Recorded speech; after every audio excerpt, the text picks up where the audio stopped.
Salut à tous les amis, j'espère que vous allez bien. Aujourd'hui on se retrouve du coup pour un épisode spécial du coup sur le Bismarck qui va s'intituler du coup sur les deux hydravions, enfin, les 4 hydravions donc qui sont les Rado 196. Donc voilà, je vous laisse avec un petit peu du coup une introduction spéciale du coup qui en suit et puis voilà.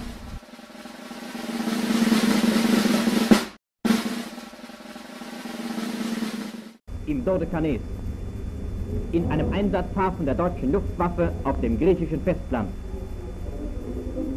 Arados starten zur Sicherung eines deutschen Truppengeleits.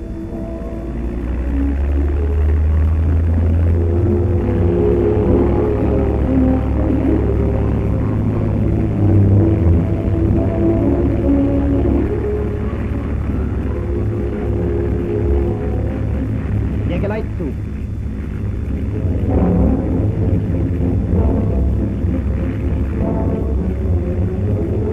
Dans un premier temps, je vais vous parler de l'histoire. Dans un second temps, je vais vous parler des spécifiques techniques de cet hydravion là. Ensuite, je vais vous parler où est-ce que comment scénaristiquement, c'est un avion très connu que tout le monde, je pense que dans sa vie, il l'a peut-être lu. Donc vous verrez très bien exactement de quoi je parle. Et puis voilà, comme ça on aura terminé cette vidéo là. Et si vous avez vu, donc aimez, mettez un like. Si vous n'êtes toujours pas abonné, abonnez-vous. Et voilà, hein, abonnez-vous, mettez un commentaire. Donc voilà. Donc au niveau de l'histoire, il faut savoir que cet hydravion là a été créé donc en 1934, a été lancé ce projet là en 1934 par les Allemands avec Walter Bloom qui a créé cet avion là. Bon, j'avance un peu dans le temps, je sais. Le 25 mai et le 18 juin 1937, donc là nous avons eu les premiers vols qui se sont effectués pour les versions 1 et 2. Donc voici les images, hein. Donc là on voit un hydravion donc biflotteur avec un moteur que je vous préciserai juste après plus prochainement.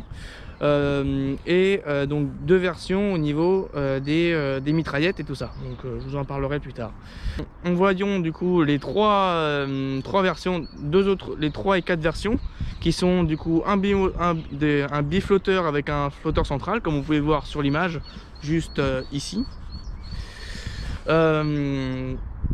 Ensuite en 1938 donc les différents cuirassés ils adoptent cet avion là et on pourra retrouver ces différentes versions du coup sur le Bismarck, comme on peut le voir du coup la version 1 et 2 qui sont sur cet hydravion là, ce sont les deux types d'hydravions qui sont sur le Bismarck. Les premiers essais ils sont effectués directement sur le graphe SPI donc en 1938, et donc après en 1940 c'est le Bismarck qui adopte donc la version 1 et 2 de ce fameux hydravion. Au total cet hydravion là donc il aura produit donc 553 exemplaires de cet Aradro 196. Donc l'Aradro 196, c'est une entreprise allemande qui a été fondée en 1917, donc pendant la Première Guerre mondiale, et qui a vraiment pris son essor et sa création officielle en 1925. Et donc après une très grande expansion, donc après lors de la Seconde Guerre mondiale et sa fin et sa mort en 1945. Donc lors de cette guerre là, donc en 1945, nous avons eu du coup différentes sites de production pour l'Arado 196 et aussi l'Arado à mon avis je pense. Donc nous avons eu un premier site qui est à Saint-Nazaire en France et un autre site qui est à Warnenburg. Excusez-moi, l'allemand c'est pas mon truc, hein. Je vous mettrai juste le nom ici avec la photo, différentes photos aussi qui défileront au fur et à mesure. Donc au niveau de la spécificité du coup de cet avion là, c'est un avion donc biflotteur, biplace et avec une mitrailleuse. Donc une structure métallique qui se situe près du moteur et aussi au niveau du cockpit, et à l'arrière on retrouve donc une structure en toile du coup au niveau de la carlingue et une structure interne en tôle, en tube. Donc sur cet avion là aussi ils ont créé une spécificité qui disent que donc vous allez voir ici exactement la photo, nous retrouvons les ailes repliables, les flotteurs ils sont en alu et ils ont la capacité du coup de transporter du carburant, qui ont une capacité chacune de 300 litres, ce qui est assez conséquent quand même pour cet avion là. Il y a du coup dans cet avion là, donc comme je le répète, il y a du coup 2 postes. Le poste de l'observateur radio qui est à l'arrière avec sa mitrailleuse, qui est une mitrailleuse de MG-15 dans un premier temps, dans la première version, de 15,92 mm. Donc sur le A0 et les A2. On a ajouté ensuite donc les MG-17 qui sont fixés du coup sur les parties synchronisées de cet avion là. Donc pareil, hein, donc des canons de 7,92 mm avec ils ont rajouté aussi deux canons qui sont donc des Oerlikon MG FF, du coup donc de calibre 20 mm dans la voilure sur les A2 et les A3. Donc il faut savoir aussi et aussi ils vont être équipés aussi du coup de différentes lance-bombes en dessous, puisque oui, donc c'est des torpilleurs aussi en même temps. Du coup nous retrouvons donc cet hydravion là, qui est un hydravion de reconnaissance, qui est équipé du coup d'un moteur de BMW de 132K, 960 chevaux, donc ce qui correspond à 706 kW, donc il y a un très gros moteur. Donc il est équipé donc de 9 cylindres, donc avec un arbre à cam et donc un vilebrequin en plein milieu, un vilebrequin spécifique, puisque donc c'est un moteur 9 cylindres qui est en étoile.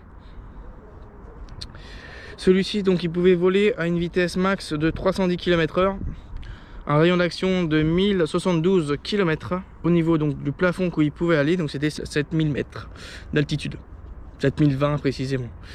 Au niveau de son poids, donc déjà il fait déjà 2 tonnes 990 à vide et en charge, donc avec le carburant, donc tous ses équipements, etc., les balles, il faisait au total donc 3 tonnes 730. Une envergure de 12,47 mètres, une longueur de 11 mètres, une hauteur de 4,42 mètres, et une surface LR, donc comment dire, une voilure de 28,40 mètres carrés. Niveau cinématographique aussi, donc des comics, des BD, on peut retrouver aussi cet hydravion là dans les aventures de Tintin, qui est donc on le voit précisément donc dans l'Étoile mystérieuse. Du coup c'est l'avion jaune qui a eu un crash, ils ont repéré une météorite. Bon bref, je vais pas trop raconter un peu l'histoire, je pense que une partie connaissent. Je vais pas vous raconter vraiment en total, peut-être que je vous ferai une vidéo à part pour parler des Tintins, j'en ai quand même une petite collection aussi. Et aussi il a été vu du coup lu, on le voit aussi apparemment dans Le Fantôme 3 ne répond plus de Dan Cooper. Donc, personnellement moi je connais pas du tout cet écrivain là et du coup même cette BD là. Je sais pas trop si parmi vous il y en a qui les connaissent. Donc voilà. Donc là on va passer un petit visuel graphique, du coup on va changer d'endroit parce qu'on va pas rester un peu, on gagne un peu quand même à l'extérieur, hein, mais bon pas grave. Là je vais vous parler du coup un petit visuel de ce que cela donne du coup au niveau de l'avion. Je pense que vous l'avez déjà vu un peu en vidéo au niveau du montage numéro 3.